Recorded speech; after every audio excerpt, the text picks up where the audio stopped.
So the comments that I've heard don't relate to the real lives of women, the real lives of women and what they face. And you hailed the human trafficking. Human trafficking was nonpartisan. It was legal rape of our children until we dealt with it, which is why I was fighting so fervently to not allow our children to be raped and face the consequences of being pregnant. And with this type of legislation, we are calling them, if they get an abortion, baby killers. And you might as well call me a baby killer. There's no exception to this legislation, and you know it. I was part of the amicus brief with 4 legislators across the United States that had the same situation, different scenarios, and we won the case in the United States. And you are totally disrespecting the rule of law for political points, for the real underneath story of what happened during the summer with the leadership in the Senate who wouldn't pass this bill. So I am deeply offended by this fluffiness of your morality in condemning people like me for political advantage to run statewide. And you can deal with that whole truth later. But I'm here to tell the truth. Women in the United States have a right to their own health decisions, their own destiny.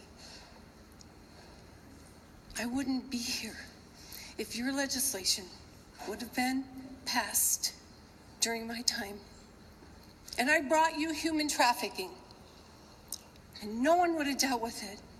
And I've been dealing with it for 11 years, and today another bill was denied because I'm a Democrat to help deal with human trafficking and the horrendous condition that this country will not deal with the rape culture.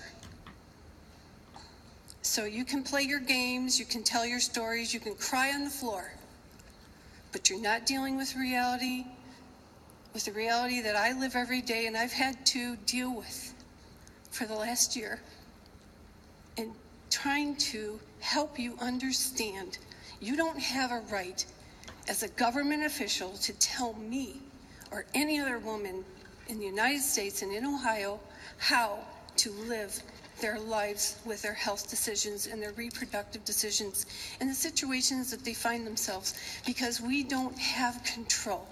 We get pregnant, and it doesn't always happen at our choice with our lovely husbands and our perfect life. It happens sometimes with the tragic situations that can happen to your own daughter.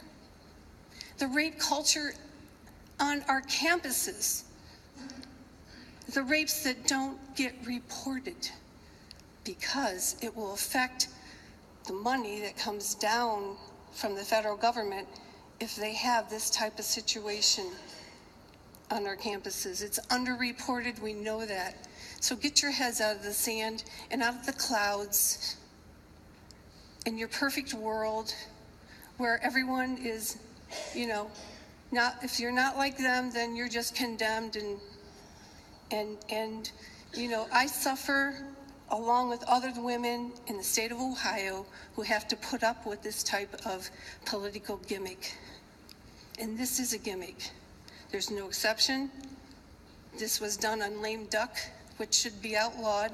Lame duck should be outlawed in Ohio because we've got chaos everywhere we turn, in at least 4 or 5 caucuses in one day. And bills that have never been heard in the Senate that are being amended into a House bill. Now, is that the people's work or is that politicians' work? And I'm calling this out as a political gimmick. And I'm not going to tolerate it. I'm going to speak my heart and my mind, and for all the women who are like me.